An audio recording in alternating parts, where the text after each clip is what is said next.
आज इस YouTube channel में उपस्थित सभी को मेरा जय गुरु। आज का जो विषय रहेगा वो है कंजर्वेशन ऑफ यूथ एनर्जी, युवा शक्ति संरक्षण। तो हम युवा शक्ति का संरक्षण कैसे करें, युवा ऊर्जा का संरक्षण कैसे करें। हम कहते हैं कि हमारी परिवार की, हमारी समाज की, हमारा राष्ट्र का जो बैकबोन है वो है युवा शक्ति।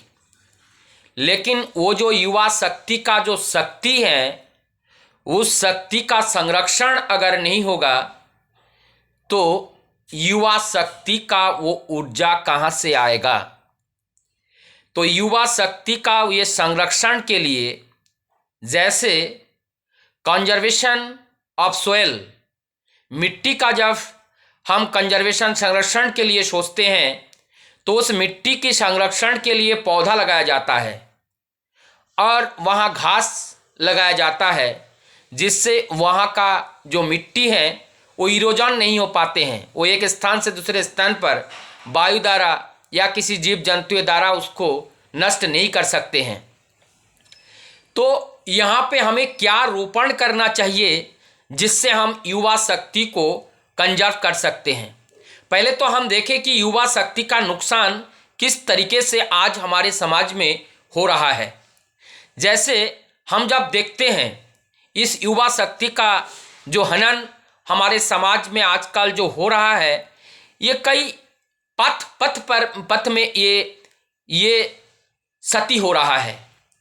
जैसे नंबर 1, हम लोगों का आचार आचरण चाल चलन चरित्र में बहुत घाटिया स्तर का आना,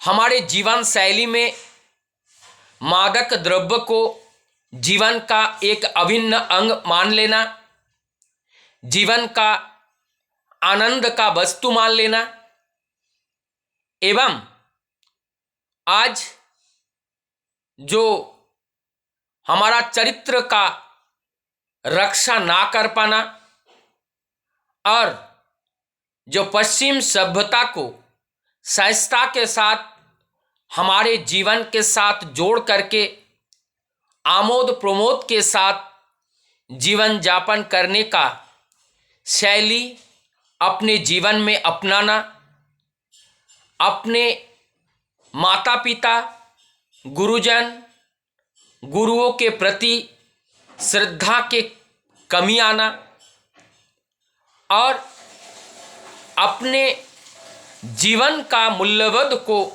ना समझना, मुझे लगता है ये सारी बातें हमारी जो युवा शक्ति, युवा संरक्षण जिस पे होना चाहिए उसमें बाधा उत्पन्न कर रहा है।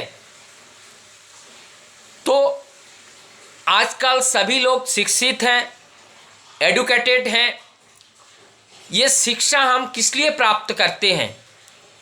क्या शिक्षा प्राप्त करना केवल पैसे कमाने का मशीन बनने के लिए, या बड़े बड़े गाड़ी, बड़े बड़े बाड़ी और मादक द्रव्य का सेवन करने के लिए अर्थ का उपार्जन करना, ये क्या जीवन का ध्येय है?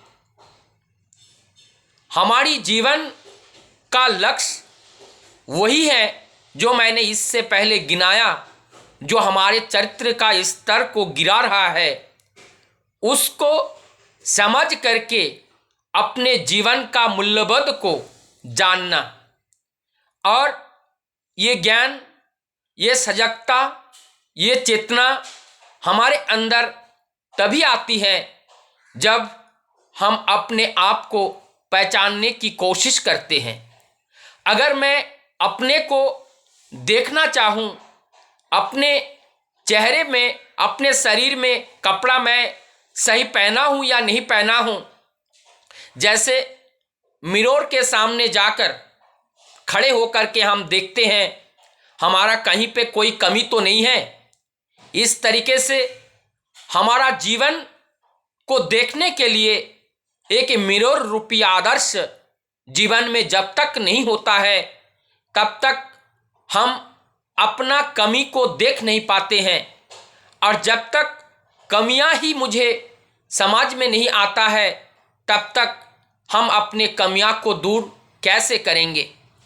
आज हमारा जो युवा पीढ़ी किस तरीके से अपने जीवन को नुकसान पहुंचा रहे हैं वो समझ ही नहीं पा रहे हैं। अवचेतन होकर समाज में अपने जीवन यापन कर रहा है, और इस गति को रोकने के लिए मुझे लगता है जीवन आदर्श होना चाहिए, एक जीवन का आइडियल होना चाहिए, और वो आइडियल जीवन के सतगुरु ही हो सकता है।